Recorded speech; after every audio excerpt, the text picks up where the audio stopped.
Well, good afternoon and welcome to our June Ranching 101 webinar presented by AgTrust. Today, we will learn about emerging trends in the online meat sales, discover how to make informed choices about meat purchases, and gain insights from two industry experts. Before we start, please join me from a short message from AgTrust.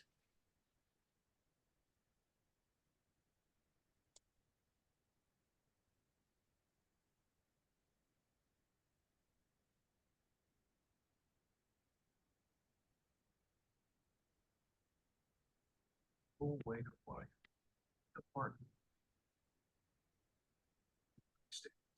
That partner is AgTrust Farm Credit, formed from two trusted farm credit associations. Our mission is to provide personalized financing tailored for full and part-time farmers, ranchers, agribusinesses, and rural homeowners.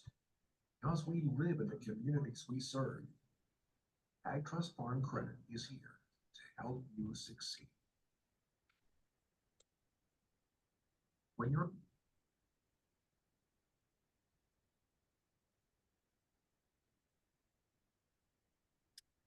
Today's webinar is going to be structured a little different than we typically do. Today, we have two industry experts, Megan Foote and Katie Kemp, joining us for our direct-to-consumer panel. I have a series of questions that I will ask the ladies, and if you have any questions during the duration of the webinar, please submit them in the chat box, and I will include those as we go on. At this time, I'd like to let Megan and Katie both introduce themselves and tell the group a little bit about themselves and how they got involved in the industry. So, Megan, would you like to start? Sure. Hi, everyone. Happy to join you guys today. My name is Megan Foote. My husband, Garrett, and I own Foote Family Meats in eastern New Mexico. My husband's family has a stocker cattle operation in Texaco, New Mexico. We run about 120,000 head of stocker cattle across New Mexico, Texas, and the southeastern part of the U.S. And back in 2020, midway through 2020, my husband's family has always sold whole and half beeves over the years. And when COVID hit, that was kind of what launched us into our direct-to-consumer beef business, which I think was kind of the case for a lot of people. It was a pivotal moment for people to be able to enter the marketplace and start their beef businesses. Because we were getting tons and tons of calls, people wanting wholes and halves. And, for every 10 calls that you got, you maybe sold 1 or 2 whole beeves, but there was a lot of people in between who were interested in maybe buying 10, 15, 20 pounds at a time. And so that was where we kind of saw that, there was an opportunity to kind of go beyond and market our products to a larger audience. And so at the time, my background is in ag communications and marketing. At the time, I was working in corporate crisis and reputation management for a boutique firm out of Austin. And we decided if we were going to do it, we were going to go all in. So I quit my job that summer of 2020. We got a website together, launched our business in the fall of 2020, and we were shipping our beef all over the US. And then we were also doing local pickup. We had a little mobile meat trailer that we rigged up that I would take around to events and sell across West Texas and eastern New Mexico. And from there, we were able to build up enough brand notoriety in the area, and enough of a customer base to justify opening a full-fledged retail store 2 years later. So in November of 2022, we launched our meat market, which is actually in Clovis, so pretty close to our home base where our feed yard is. And so our primary focus is and will always be our homegrown beef that our family finishes out. But we offer a ton of other products and are kind of continuing to add to that mix. So focusing on locally raised beef, we also sell other families' local lamb. We source in prime pork. We sell chicken. We fly in fresh seafood from Florida. It's kind of evolved into a much bigger business than what we had originally thought back in 2020. But that's kind of big picture overview of our business as it stands today. Well, great. Thank you. Katie, would you like to introduce yourself? Yeah, hello everybody. My name is Katie Kemp, and My family ranches down in Staples, Texas, which is South Central Texas on the San Marcos River. So we are pretty much centrally located between Austin, New Braunfels, and San Antonio. Really, really urban area with a lot of expansion. Actually grew up in Wise County in North Texas, and we raised Angus cattle up there, and we had an aggressive bull market up there. And we have always had a registered Angus ranch and a registered Angus herd. I'm the 5th generation. And we had an aggressive bull market. And my mother is from Lockhart, where we have the property down there in Staples. And my parents decided to retire from the DFW area and go back to my mother's roots on the river and the farmland down there. It was a total restart. It wasn't just a restart of the land itself because it had been leased out for row crop farming for 30, 40 years and getting pens established. We didn't even have fence up. We had nothing. And taking back over that property and building on it and doing it. But also when we moved down there, we quickly realized that the aggressive bull market that we had in North Central Texas was really overshadowed by some of the larger ranchers. May have heard of 44 Farms down that area. And as a small guy, it's just really hard to compete on a registered Angus bull market. The other thing is we had always been aggressive in our breeding program and our breeding philosophy. We are a registered Angus ranch, but we have never believed that in the born a bull, stay a bull philosophy. And so we have always been really strict on our culling. And because of the central location we are to really urban areas, it lent itself fairly easily to switching over to the direct-to-consumer beef sales. And so we still run a completely closed herd book registered Angus farm, even though we sell beef. We still sell registered cattle and sales across Texas. We just do it on a very, very small scale compared to beef now. And we started the beef business in about 2018, 2019 is when we really started going. But 2018, we started putting the processes in place to get that going. So while we definitely saw the boom and the craziness of COVID, we had kind of already pre-launched prior to COVID for our beef sales. And that's just really helped get us to where we are today from a beef sales perspective. Outside of that, I am a marketing director. I am a branding and strategy director for Cultivate Agency. So I spend my time either between a computer doing stuff for the ranch, turning in records, getting things scheduled, getting social media done, getting all of that stuff. And then I spend my time from the computer for clients in ag industries and working in marketing there. So we are a small family-owned ranch, and we focus on the quality that we can for the size that we are. You know, we are never going to be the biggest guy. From where we are at, if you've heard about the Austin boom in that part of the world, land expansion, even though the cattle market is optimistic currently, is not really something where cattle are going to pay for land expansion. It's going to have to come from diversifying into other things. So our focus is to do the best we can with what we have. Every animal counts in our situation. Every acre counts in our situation. And so we have really, really worked to get the land slowly but surely improving it every day. We currently just enrolled in another NRCS program to reestablish native grasses. We are on the Blackland Prairie section of Texas down there in the very, very hard clay soil. And when it's wet, it is clay. And when it is dry, it is dry and it is hard. And there's a ton of rock. So, you know, our cattle have to be functional first and foremost in order to get out and thrive in that environment in a harsh drought environment. And then also hard soil. So our focus has just always been quality and then local. We do not ship. We don't have a storefront. We are licensed to retail to sell, but we don't have a storefront because our focus has always been local. Our cattle are born, raised, fed on our property. They go to a processor within an hour away from us, and we sell them within the little bubble that is San Antonio, Austin, San Marcos, New Braunfels area. And so that's been our focus, is local quality. And that's just kind of what's springboarded us to where we are today. Well, thank you. Megan, could you share some key milestones in the evolution of Foot Family Meats from an online store to the high-end full-service meat market? Yeah, absolutely. So Like I said, we started in 2020. My husband and I moved back so that he could kind of help take over the family's operation in 2019. And one of the things that was really important for us was, we were coming back and fully committed to the family business, but we also, knowing that it was going to be quite a while before his dad was ready to get to the point of retirement, we wanted to find a way to diversify our income beyond just solely what we were doing with the family business. So we started running cattle and farming a little bit on the side on our own. But that was really where the seed was planted for the idea of the direct to consumer beef sales. And so 2020 was our launching point.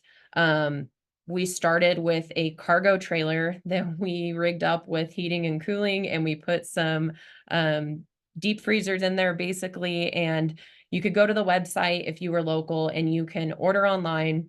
It was COVID, so we had contact-free pickup. You could do home delivery. And then a little ways after that, New Mexico was really strict on COVID laws. And so it made things a little bit tough for us from a sales point. But after a while, what ended up happening is we would have certain days and locations where we would park, similar to like a farmer's market setting, where people could come and they could either pre-order or they would come and shop off of the trailer. And over time, we started seeing that increase in popularity, where people were less interested in ordering ahead, but more and more interested of coming into the trailer. They could walk around in there. They could actually go through the freezers and pick out the individual package of steak that they wanted to buy that day. So that was one of the first inflection points where we kind of learned, like, people not only enjoyed the local aspect and wanted to know where their meat was coming from, who was producing it, how was it produced, but they also liked having that direct interaction of actually getting to select the cuts that they were going to take home that day. So that was where the seed was planted a little bit, as far as, maybe if we opened up a retail store and were able to offer fresh product and cut stuff fresh, specifically to their liking. So that aspiration started to kind of grow and grow for us. And one of the things that we found over time in that 2 years that we were doing it, which it was a really, really great way for us to be able to get in front of a larger market in our area. Clovis is a really rural, small town. Clovis has about 30,000 people, but we serve a lot of rural communities. So we're considered what they call a shopping hub. There's a ton of rural communities within an hour and hour and a half away, throughout eastern New Mexico, that come to Clovis multiple times a week to do their grocery shopping. And so we don't just serve this community, we serve West Texas and eastern New Mexico and a lot of smaller, small rural towns. And so it was a great way for us to be able to get in there and park at different spots and kind of get in front of some different people while having really low overhead cost also, before we bit the bullet and decided that a retail meat market was kind of worth the financial commitment. And so it allowed us to test the waters, I guess you would say. But so we did that for 2 years. One of the things we found in feedback from customers is we kind of hit a point where we grew really fast and then we plateaued a little bit. People were still showing up on those days and we were selling out of the freezers. But one of the things that we noticed is people were like, oh, we just can't make it during the window of time that you're parked. And I wasn't going to sit on the side of the road parked in a trailer just 9 to 5 every single day of the week. But the other thing was that people were really interested in fresh product. They wanted to come pick something up that they could go home and cook that night and not have to thaw out.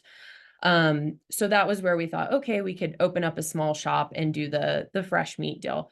As we found, the idea started off smaller than what it ended up being. And really that was solely by luck. We got into a position kind of midway through finding the right location that just happened to be a few blocks down on the main shopping strip from our local grocery store, which is Albertsons. And we found a great deal on a piece of property.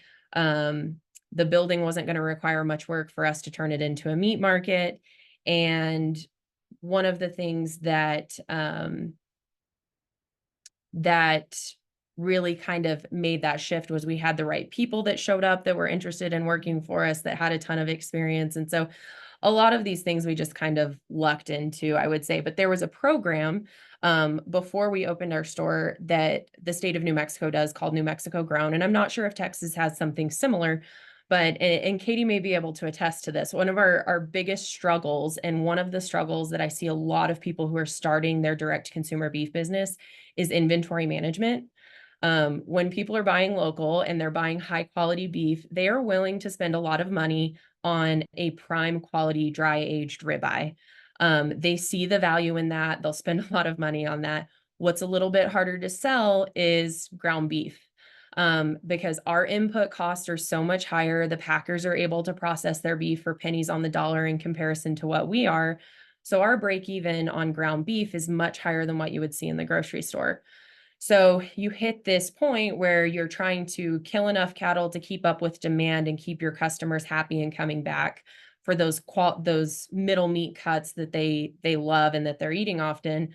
But then your ground beef inventory stacks up, and that's a lot of money. That's, dollars tied up in the freezer is not a great way to run your business. And so that's something I've seen a lot of people struggle with, where, their business, it takes off really, really well from the beginning, but then, they have so much money just sitting there on ground beef that they're having a hard time moving, that they end up having to discount it and then can no longer move forward. So we lucked out. The state of New Mexico has a program called New Mexico Grown, where basically they started after 2020, they were incentivizing schools, food banks, senior centers, and daycares who received grant funding from the state to buy food. Previously, they would go to the packers and go, to Texas and Colorado to spend that money and bring products in. They in turn pushed them to use that money, buy products that are solely born, raised, fed, finished, and harvested in the state of New Mexico, knowing that it's going to cost a little bit more, but really trying to keep those dollars within the state of New Mexico. So that was huge for us in being able to launch the business much quicker and much larger than what we had originally expected, because we then now have the opposite problem where I run out of ground beef before I run out of ribeyes, because I have all of that meat contracted out months and months in advance.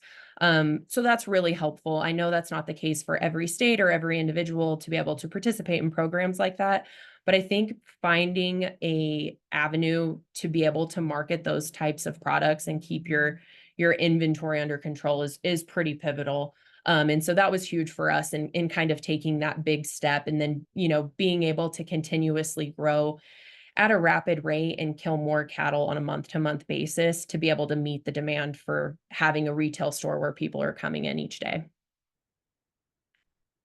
Well, Katie, I'll let you add on anything if you'd like, or this kind of segues into a question I'll ask you. What are some of the biggest challenges you've faced in the direct to consumer beef sales, and how does your family handle those struggles? Yeah, I mean, Megan was right on target. You have to understand how to manage inventory if you're going to go into retail sales. I think that's probably one of the biggest driving factors where a lot of people get into just selling halves or quarters because they don't want to deal with it. And that's understandable because it is a learning process. But it is something where once you have a system that works, just to backtrack here a little bit, but to fill in for her, Texas does have a program. I don't know what it's called. We don't participate in, but there is a grant through schools where you can. I know right now for sure there is grants for private and charter schools. I don't know about public schools, but I do know that those grants exist because we have been approached for those types of programs. We are at a situation though, because we do about 2 steers per month. Ground beef supply, I can't supply that, right?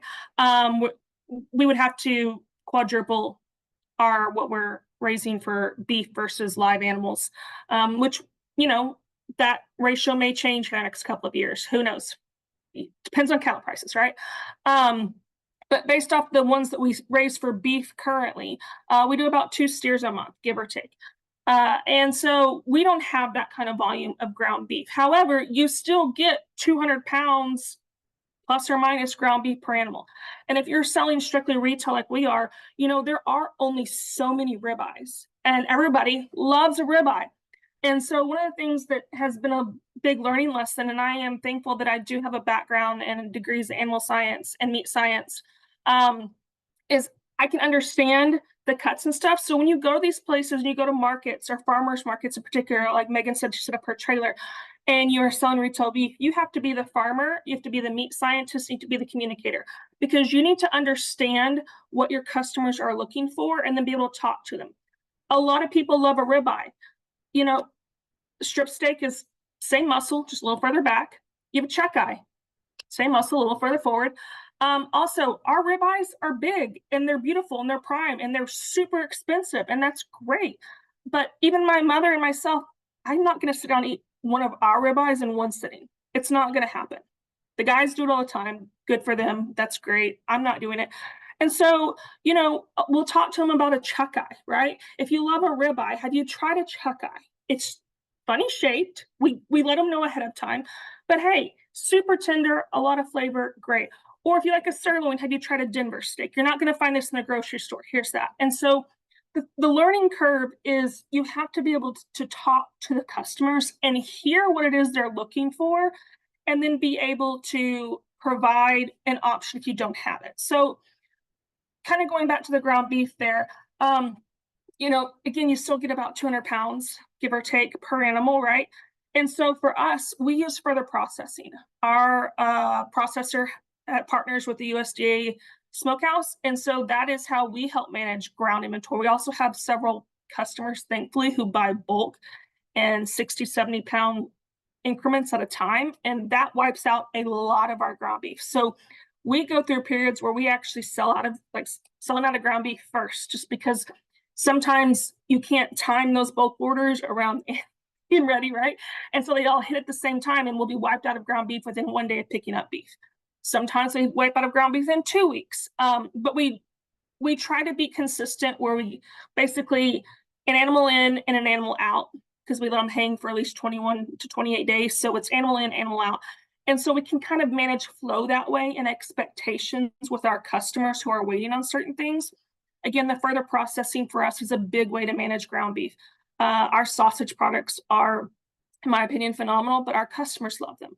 And it gives us a way to offer a variety and then offer different price points of things where they can just come up and pick up a package of sausage and go home and cook it, right? They love the fact that they can buy 100% all Angus beef sausage products. We even have an all beef chorizo. So, people who can't have pork, those things are looking for those alternatives. We offer that. So we use the further processing to help manage our ground beef inventory, as well as maintain those relationships. One of the biggest challenges, to really answer your question, is just you're going to be hit with the unexpected, and you're going to learn something every day. Even with a background in meat science, did I know what a hanger steak was? Did I know that you had to request that the day of kill date because it has to come off with offal? No, until I was like 3 months in. I was like, oh, no, that's not good. And so there's always kinds of things learning, and then talking to your processor and figuring out what they do, because not every processor is going to be the same. For us, where we are, because of what we are doing from a small scale perspective, it's really important that it is our animal every time, right? So if I don't get in touch with my processor, the kill date, and be like, hey, we want all the offal on this animal within 20, because they have to do it within 24 hours, right? Then we're not going to get offal on that animal. And some processors sub in offal from other animals. And for us, that's not an option. So you need to know what their process is, and then understand your communication and get those ducks lined up in a row ahead of time. So that's probably one of the biggest learning curves, is just constant communication. And you are going to, especially when you're in the retail side, you're going to talk to your processor more than you probably want to. And just get used to it. Some of it is harder conversations. We've had issues with ground beef fat mixture before. And those are tough conversations because, when we get fatty ground beef back that we can't sell, that has to go into personal use inventory, and we've got to sub it out, and then we're short. And those aren't fun conversations. For us, because of where we are lucky and blessed that we have about a 90% return customer base because we do the retail sales. And so for me, consistency matters. And if we're going to package something one way, it has to be packaged that way every time. If it's going to be cut one way, and there's specs for a reason. And then you also have some butchers who have personal preferences, right? But you have to have those tough conversations, be like, hey, I can move this, I'm going to be able to sell it, but this was not cut the way that it's been cut for the last 3 years. And I need you to be aware of it so you can go have a conversation with your butcher, right? So you're going to be on the managing end. And like I said, from the computer a lot more than I think I want to. But there's a whole lot of communication and stuff, especially on the retail side. You know, if you're doing in-house with a store, kind of like Megan's doing, that's a little bit different, but all of ours comes vacuum sealed, right? So I need that consistency in packaging every time, because one of the things you'll learn is when your customers figure out what they like, they keep coming back for that, right? That expectation and that experience carries through. It's the same thing with a restaurant and chefs of why they go through food service, because they can expect a certain package every time, right? And when your customers figure out how to cook some of the things they can't find in the grocery store and they love it, I don't need it cut a different way. I don't need it packaged a different way. I need it really, really consistent for them. You know, we've worked really hard on our end on the genetics to keep that consistent, to keep our age time consistent, to keep our age range. Because we are registered, we do genomics pools, so I even know tenderness scores. I know all of those things. So I manage as much as I can on my end, and then I have to overly communicate the rest of the process through to getting that steak on the plate, so that one, what they're buying is consistent, and then two, if my customer is a returning customer and say they're a ribeye person or they're a New York strip and we only have T-bones that day, I need to talk them through, hey, you're going to want to put this on the indirect side of your grill for a minute because our T-bones are 2 inches thick, right? And then you're going to want to sear it. Or, you know, a flat iron, hey, 1 to 2 minutes each side. That's all it needs, and let it rest. If they're trying to flat iron for the first time. And so you have to communicate that with them, because eating experience matters, especially at the price point of where we are. If they don't have that good experience, they're not coming back for our premium cuts. So really, to summarize, learning curve is, yes, understand your inventory management. Look for opportunities for either bulk orders or further processing, and then communication, understanding, and knowing that you have to be the farmer and understand. People are going to ask you about your inputs. They're going to ask about your feed ratio. They're going to ask you if there's soy in your feed. They're going to ask you every question under the sun. You've got to communicate that, and you've got to communicate with your processor, and then you've also got to communicate with your customer in terms of cut, quality, and eating experience. Well, Megan, I'll let you add on to any of that, and kind of talk about, you know, your marketing approach and the importance of communicating with your consumers and what that looks like for Foot Family Farms. Yeah, absolutely. Katie made a lot of really, really excellent points. Agree with everything that she said. And one thing that I would go back on and just add to a little bit is how important it is, as you are scaling your beef business, to have really great relationships with your processors. And I know it's different. I think Texas has more options as far as processors go, and they're scattered throughout the state. New Mexico, unfortunately, we don't have a ton. We are fortunate that we're right on the state line. So we dip into Texas a little bit and have used processors there over the years when we started our business. And then we're now predominantly using a larger one out of Roswell, New Mexico, that's USDA inspected, that can kill a full fat load at a time. So we can send a whole semi load if we need to, which is great because there's some that don't have that kind of capacity. But one thing that we've kind of learned over the years is, it's not, when you're working with a smaller processor in particular, sometimes you can get yourself into a bind if you have all your eggs in one basket. You know, they sometimes have issues with turnover on employees, or, you know, if things we had one place where their freezers went out and they had a bad roof and they were down for 3 months. And that was early on in our business, and we were like just using them solely. We got into a great groove with them. We had kill slots scheduled out months in advance, and then all of a sudden we're stopping production. And so that can really hurt your business. And so one of the things that we started doing after that was kind of spreading out our business. We were getting, we had one that we would use primarily, and then we would sprinkle out a few kills at some other ones and work with and build a relationship with other processors.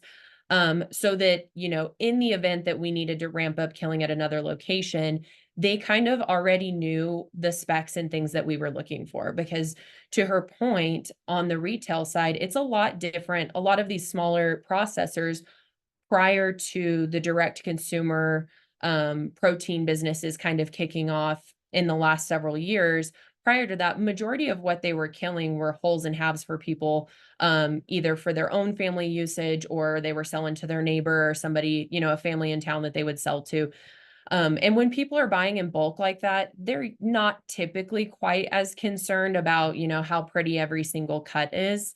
But when you have a customer who's maybe just buying a couple of steaks from you, here and there throughout the month, presentation matters. Those guys usually have a higher expectation that what they're paying extra money getting from you is going to look and be presented similar to the steaks that are cut and cellophane wrapped in the grocery store.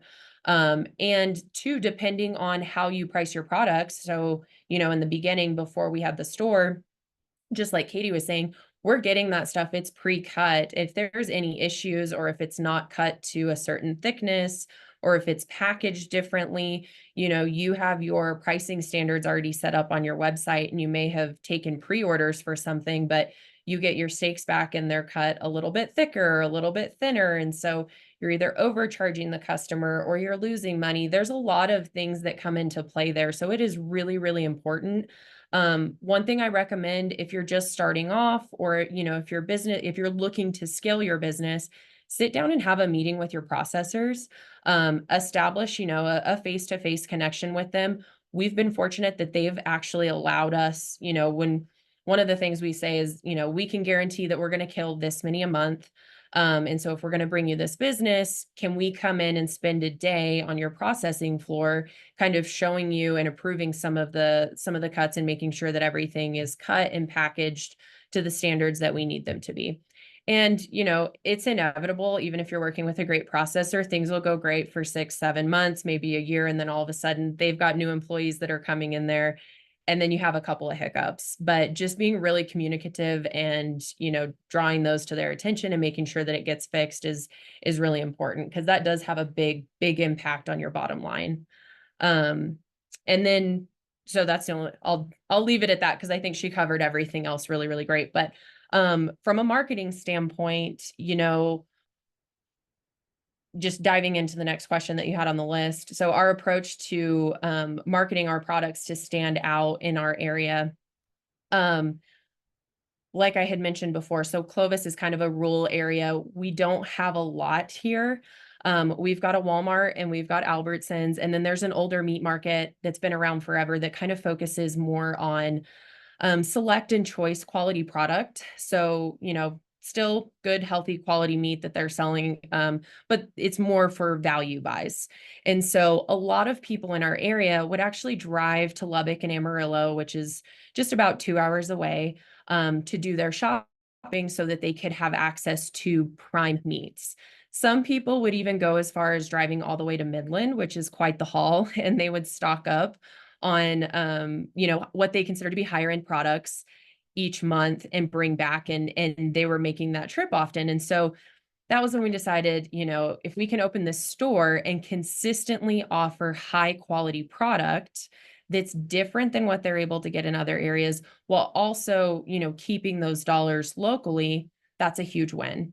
And so, our focus when it comes to our marketing and advertising, before I dive into, specific tactics and into the weeds of what we do, the core thing that you have to figure out when you're starting your business is what sets you apart. What makes you different. When we first started, there was 3 or 4 other families selling their homegrown local beef. Some of them were dry age, some of them weren't. The dry age aspect tends to, you know, give you an extra element to market and advertise that your product is just, you know, a little bit more superior than what they're getting.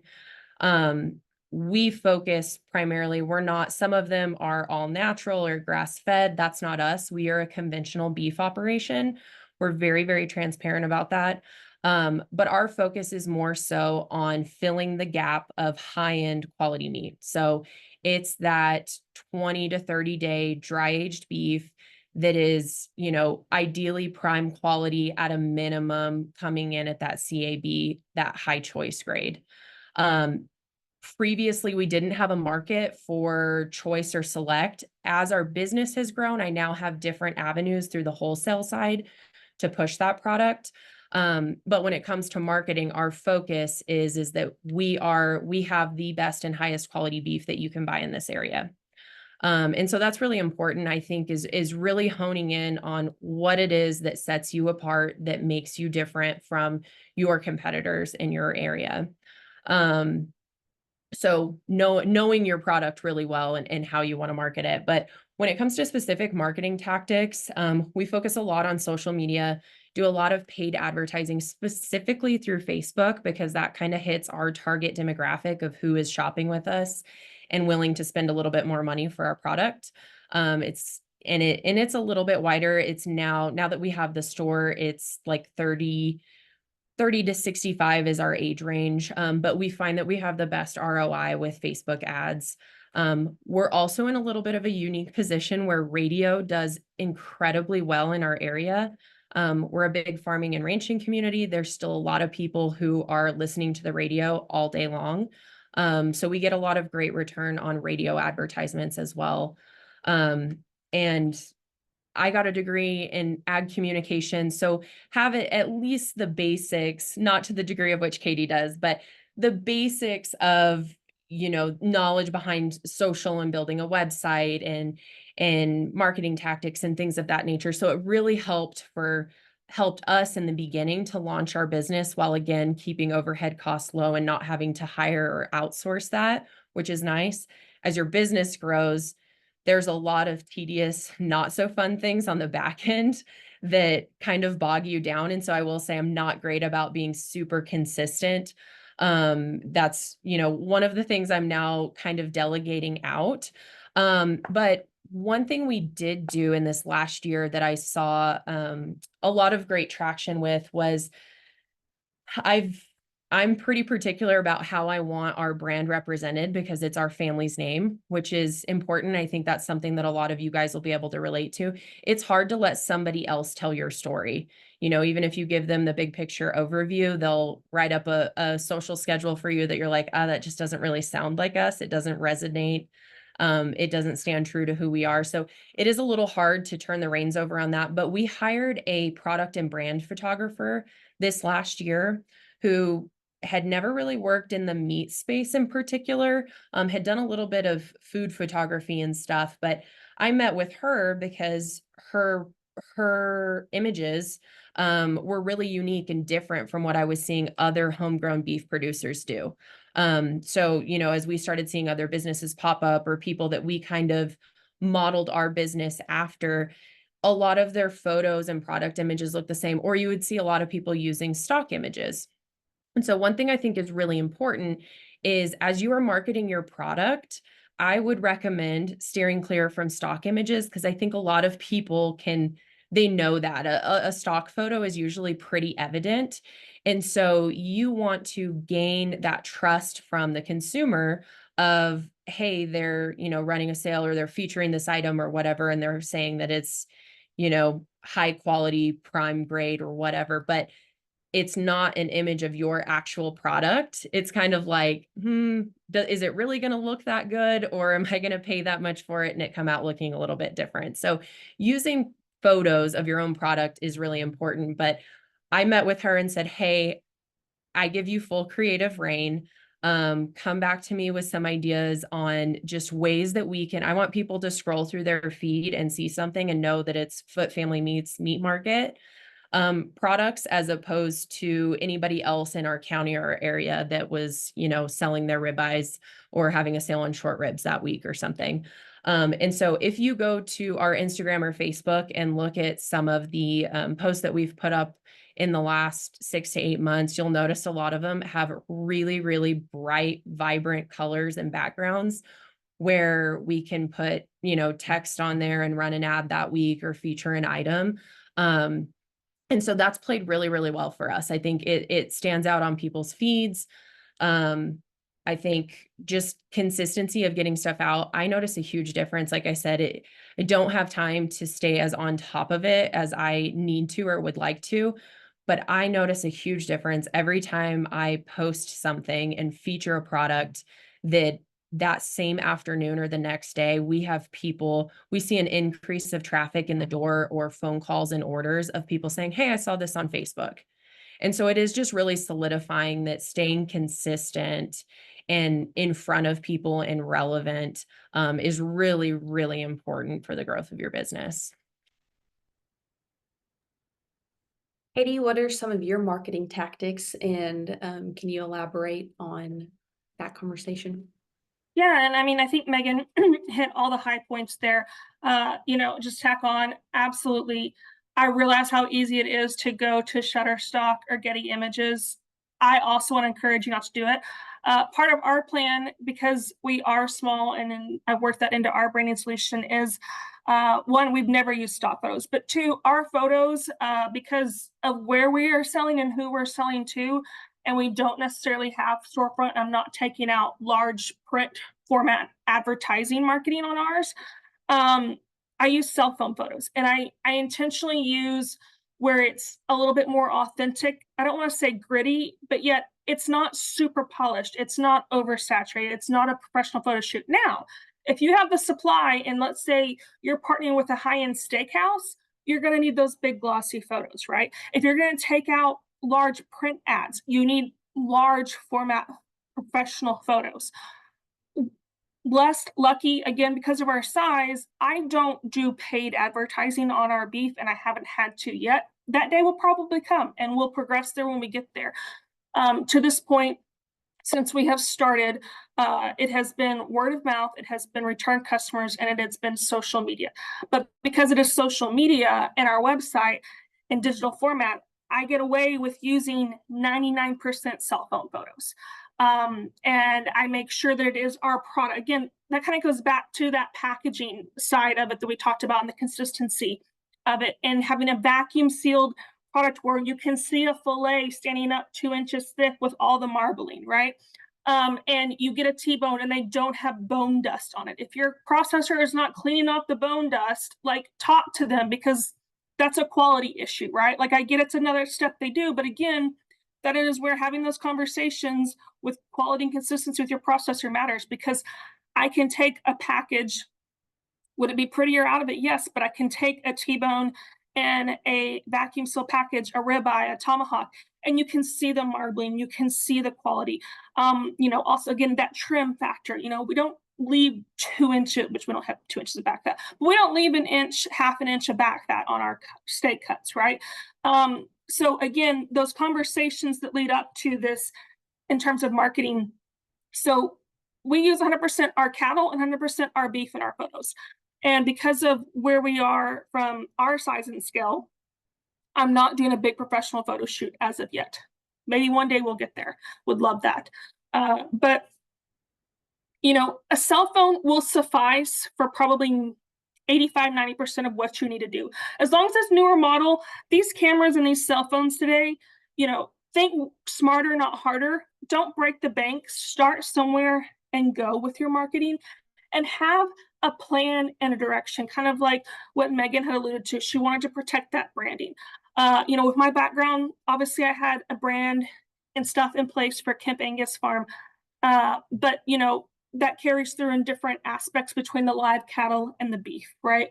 And so on the live cattle, I am taking out for ads and stuff when we have cattle in sales and those types of things. And I am using a photo shoot and a big camera to get those cattle ready and videos. On the beef side, it's 90% cell phone between videos, social media, and posting it, and being a little bit more raw and gritty and authentic, and showing that, you can see the label on the package with our brand on it and it's our steak, right? Like there is no question about it. It is not a stock photo. It's not superly overly done. If we ever got to a point where we partnered with a big high-end steakhouse, I don't know that I have then there's time and place for that position photo shoot where it's styled and it's on the cutting board and it's really pretty. And when we cook our own product, I still take time, and it irritates my family to know. And I'm like, you can't cut the steaks yet because I need photos of cooked product, not just raw product, right? So when we do finally get to enjoy our own beef from time to time and we have it sold out, I irritate everybody because I'm like, nope, we're gonna get photos, we're gonna get photos. And so take that time and do it, and then set yourself up on that. But have a plan in place when it comes to marketing. Understand who you want to sell to first and foremost. Is it local? Is it shipped? Is it across country? Is it to restaurants? Are you only selling halves, wholes, quarters, or are you selling retail? Get your ducks in a row on what your plan looks like, and then your marketing falls into place when you have guidance and direction and a strategy to help drive that. There are all types of professionals and agencies like myself who go out there and write these strategies and plans, and then we either turn it over to you and you run it, or like Megan said, she gets help and we run it. It varies based off your need and your budget, but I can tell you, getting a strategy and a plan in place ahead of time pays for itself. Whether you're starting from the cow-calf sector or you're buying in stockers, usually on the beef side, if you're starting from cow-calf sector, you've got 9 months for that baby to cook. You've got 14 months before it's ready, right? That's enough time to get a strategy and a plan in place. Or if you're buying stockers, you still have 4 to 5 months, right? Get a plan in place to start putting stuff out there. Social media, telling your own story is very, very important. And I hear a lot that, farmers don't want to put themselves out there and do that. Like Megan said, nobody can tell your story better than you. Maybe you need help figuring out what that angle is, but nobody tells it better than you do. And so social media is a big part of marketing these days. But yeah, just to reiterate from what she said, use your own photos, take the time to use your own photos. I know it's super easy to use stock photos, but that's one of the things that we always have conversations with our customers on. If you see it posted, it is ours. I am really, really proud of the beef that we raise. We've worked really, really hard to get it to where it's at. And, we've never had one grade below super high choice, or high choice, but most of ours is all prime or better. So I'm not ashamed to take photos of our beef. And if it's not there, then figure out what your marketing angle is. If you're just going on local and you've got more of that select style or leanness, figure out what that angle is and go that route. And use it to your advantage. It doesn't make your beef less. It doesn't make it it's just figure out what that angle is. And again, have that strategy and plan in place to then deliver on that. Well, before I jump to some of our attendees' questions, I'll ask the both of you one final question. Looking ahead, what are your future plans for your respective businesses, and how do you see the direct-to-consumer beef market evolving over the next 5 years? I'll jump on that really quick. So our business has shifted in directions that, had you asked us when we started, I probably would have said, no, we're never going to do that. And I think we did say that actually. And now we're finding ourselves stepping into that space. So we actually just recently closed on a building that we are going to, and it's just kind of bare bones structure that we're going to be turning into a processing facility. Just because it is now, our business has grown to the point where that makes sense for us. We always said we didn't want to do that. We were going to leave that headache to somebody else and outsource that. But, as we've grown and we've stepped into more of the wholesale side of the business, we have more opportunities to sell large volumes through the schools, through the state. Food banks are buying a lot. And now we have contracts with several different restaurants, and those restaurants we're working with are getting larger. In order for us to stay competitive and to meet demand and to keep quality control over our product, we're having to take that in-house. So our meat market right now, we get our cattle killed at a USDA processor. It's coming to us as boxed beef, and my butchers break it down. Um, we make, sausage and brats and things like that in-house, small batch. We're getting USDA inspected here in the near term while we're fixing up this other facility.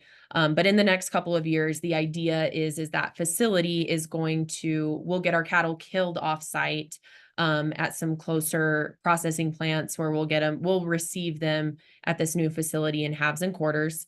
And then we will break them down from there, depending on which outlets they need to go to, whether that's going to feed into our retail business or whether that goes into the wholesale side.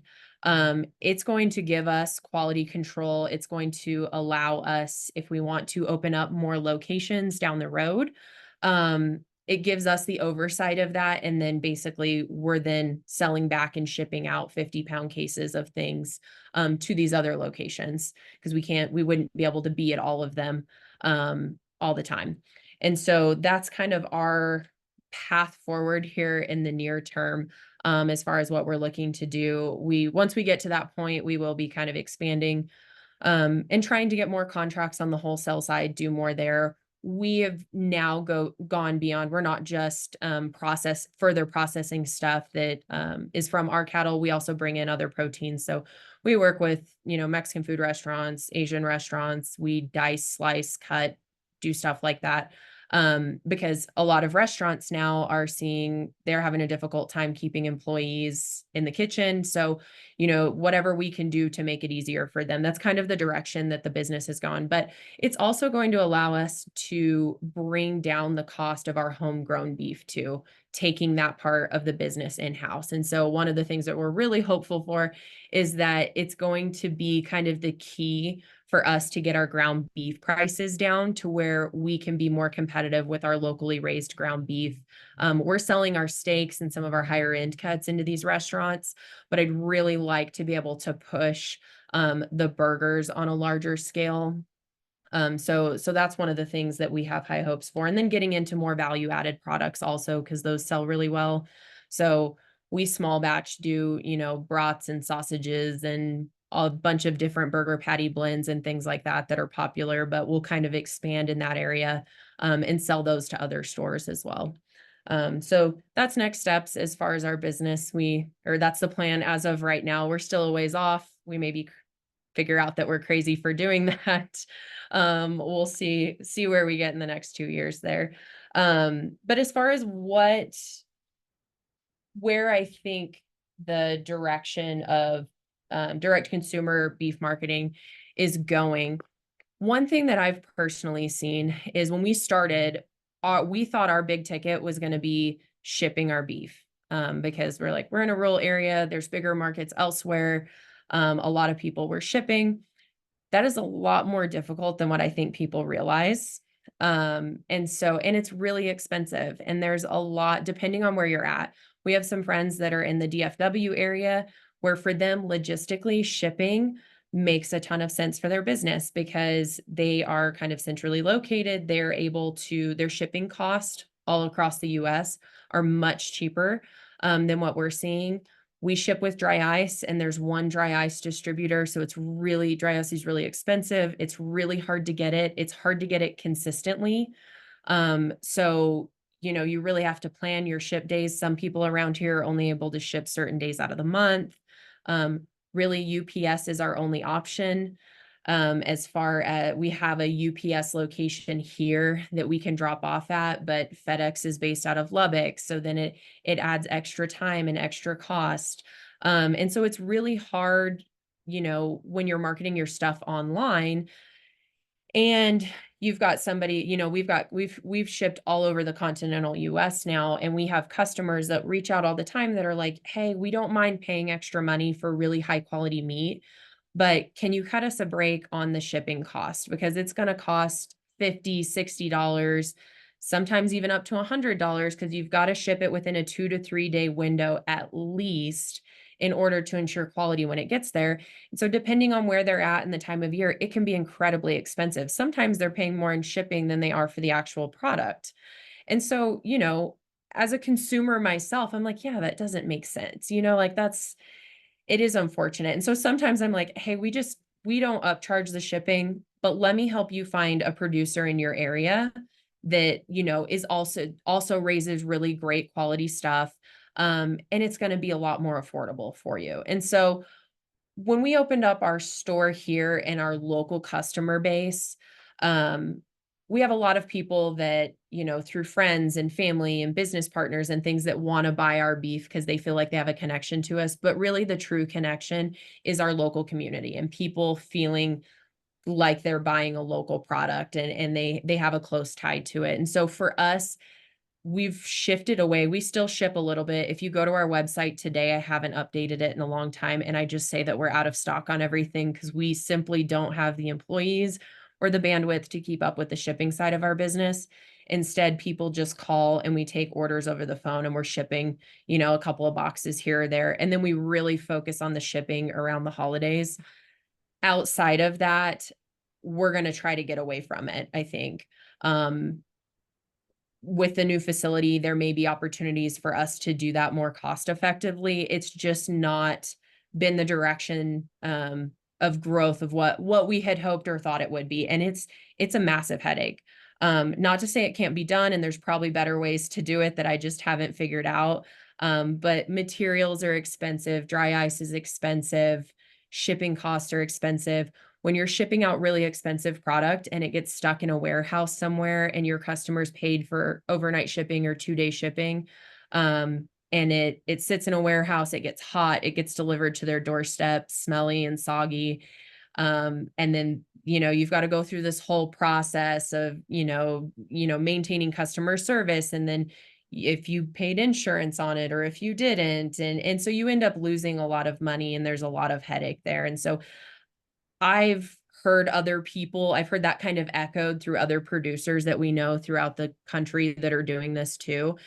So I would imagine that we're going to see that scaled back quite a bit and less people who are getting into it, going that route. So my recommendation would be, unless you felt like that was you were in the right spot to do that cost effectively, or if you were able to go in with other producers and get the cost down on your shipping and your materials and things like that, it's probably not the best way to go. I think really, and Katie touched on this too, of kind of the focus of their business is offer something in your market, your area. You have a story to tell. You're more tied to your community. Build those relationships within your area more intimately. And I think that's where you're going to see the longevity of your customer base, where it helps you to grow and maintain your business. It may not, take off at a rapid rate, but I think that will allow smaller producers to be able to kind of scale their business in an appropriate way. So that's where I think I see us going. A lot of people were going that route of maybe trying to expand and go too far, but find a niche market, find what works for you, whether you're focusing on grass-fed or conventional beef or no hormone added or whatever, or if it's, focusing on CAB or just prime quality cuts. Figure out what your core focus is, what sets you apart from your competitors, and really hone into those markets and meet your customer demand too. I mean, when we started, we were doing no hormone added and trying to focus in on some specific programs. What we found, which is not going to be the same for a lot of other areas, but with us being in a little bit more of a rural area where people are a little bit more tied in and have, a little more knowledge of the ag industry, I guess, they were less concerned about having antibiotic free, all natural, all of these labels and programs that we do send some of our cattle through our feed yard. Instead, they just were coming to us saying, hey, we don't really care about that so much. We're just coming to you because we know that you're going to sell us a great steak, that we're going to, we'll pay a little bit more for it. We just want something that is going to taste incredible, that's really tender, really rich in flavor. We know you're going to sell that to us, and we trust that you're selling us something that's going to be safe for our families to consume. So we were like, okay, great. We don't have to spend the headache on, the paperwork and stuff for some of these other programs, or charging a little bit more for an additional label, things like that. And so that was kind of our, you know, we focused in just on the conventional side and quality alone. Whereas I think that there are other markets that some of you guys may live in where, you know, you've got people who are specifically wanting, you know, completely all natural or 100% grass fed and grass finished. And so figure out, you know, what's the demand in your area and meet your customers where they are.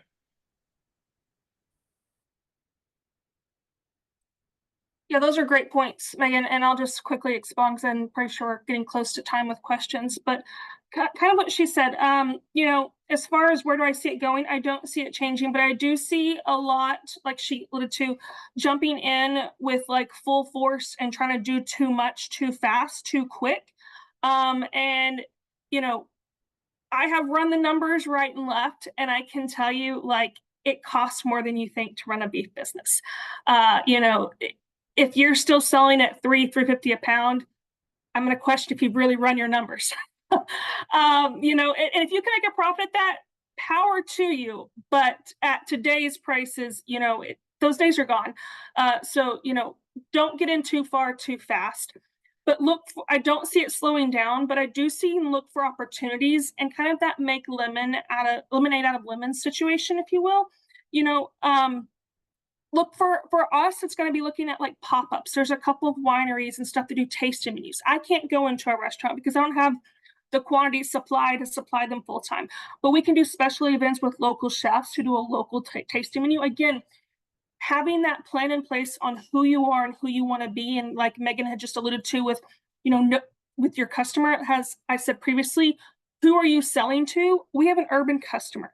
We do sell an all natural product, and we let them know our definition is those animals have never been treated with hormones. They've never been treated with antibiotics. Our feed is all natural. There's no ionophores in our feed. Now, on my end, that doesn't make it real fun feeding cattle in summer, but it's a process that we go through, right? And then we are just really honest with them. If we've got an animal, we're not against antibiotics. We're going to take care of the animals first. And having that, like she said, that her customers come to us, they don't really care about that. You will find 9 times out of 10 that your customers who, like, if you are just honest with them, like, hey, I've got a steer, he's not going to go on the retail side because he got foot rot and because we were in 5 inches of rain in the mud. And so I had to give him 1 dose of antibiotics 3 months ago. Do you want to buy him on halves? And sell them that way and being really honest and upfront, you know, but we have a more urban area. And so we do market that way. Again, kind of putting your strategy and your plan in place on who you're selling to first and getting your program aligned that way. But then where do I see it going in terms of kind of making that lemonade out of lemon situation is look for opportunities that you can fulfill. One of the things in going to these markets and stuff that I hear a lot of is people who just aren't confident in cooking certain cuts of beef or they're not familiar with it. Can you have events? Can you, maybe because of how I was raised, but I was shocked at the number of women I see at farmers markets who say, I can't buy beef, that's my husband's job. In the year of our Lord of 2024, I still hear that comment and it baffles me because I didn't grow up that way. But we do have a really great local wine shop and she has a great audience for this. And so can we pair with her and do a tasting menu, right? Bring in the ladies and give them the confidence to buy some of those more obscure cuts and cook them. Use opportunities, you know, we're an Angus ranch, and even though we're not certified Angus beef because we're small, we do target the CAB brand, obviously, and have the logo because our cattle qualify for it on the registration paper and they carry that logo. But, you know, if CAB chefs post a recipe or something, I share it. I have had people come up to me like, hey, I saw in your stories that you shared something that I had never seen before. It's called a picanha steak. Do you have that? Hey, I do have that. I want to follow and do that recipe. So look for opportunities where you can move and do things on the scale that you are at. Because I don't see it changing, but I do kind of echo what Megan said in terms of look for that locality, look for that targeted customer base. What can you do with what you have? And, you know, if it's not a full-blown menu, is it a tasting menu? Is it a specialty dinner? Is it bringing in a group? Is it going to the high school if your high school has a culinary program? And even just sitting down, because those kids are going to go out and be chefs and be looking for quality. And should know where food comes from and know the true story of ag, right? They don't just always need to hear what they hear on the news and media. And so look for those opportunities. And that's where I see it going in terms of just like having the ability to capture in on where you're at and where you're going and take advantage when something presents itself. If you get 4 or 5 customers who are like, I don't really like chicken fried steak, so I'm not going to buy tenderized cutlets, light bulb should go off that, hey, this is an underutilized cut and it's a budget friendly cut. And right now, budget matters. So, what I need to do is show them how to use a tenderized cutlets in more ways than just a chicken fried steak. And that's my job to show that. And so, that's where the opportunity is to take your knowledge of how to cook something or where it comes from, and then use your communication skills to pair that up so that your customers feel confident, and then they come back to you not only for those answers, but they come back to you because they feel like they can do what you set them on the course to do, whether it's sharing recipes from Certified Angus Beef or you yourself showing them how to use a tenderized cutlet other ways than just chicken fried steak. Those are where you have opportunities to move product that you're probably overlooking.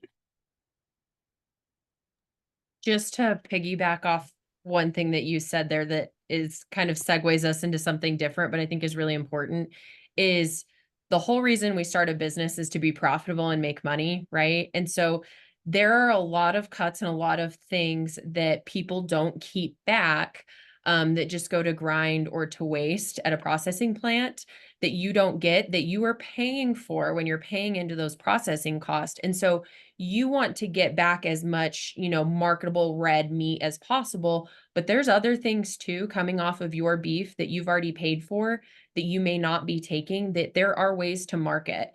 It's a tricky situation because you don't want, depending on what you have for storage, you don't want to overwhelm yourself storing, lower value cuts that you can't get as much for. But I'm talking about things like the offal that she mentioned, tongue, cheek, kidney, liver, heart. Right now, there's on social media, big health food crazes. We have wait list for heart, liver, and kidney in the store. And we were selling that too prior to us being in this, having a retail location, when we were just selling prepackaged frozen meats. Those are really popular items. Liver King and all the crazy social media fads and stuff push that. The other thing we keep back are marrow bones and knuckle bones. We just sell them for $2.50. You could probably get more on our marrow bones. We sell those for $9 to $10 a pound because you can actually, serve them as an appetizer. But for the dog bones, those were things that were previously getting thrown away. But if you knuckle bones are big. So you charge $2.50 a pound for those. You're helping to increase your bottom line little by little and make up for maybe just 1 or 2 packages of ribeyes that your vacuum seal wasn't tight and those were getting freezer burned and they're no longer marketable. If you found a way to market some of that other stuff, every dollar counts. So I really recommend doing that. But if you're going to keep those things back, to Katie's point, you've got to make sure that you're communicating to your customer where the value is in those products. What different things can you do with stuff? We started keeping back a bunch of our beef fat. And so we sell bags of beef fat. We don't make tallow, but there's a lot of people who are interested in making tallow at home.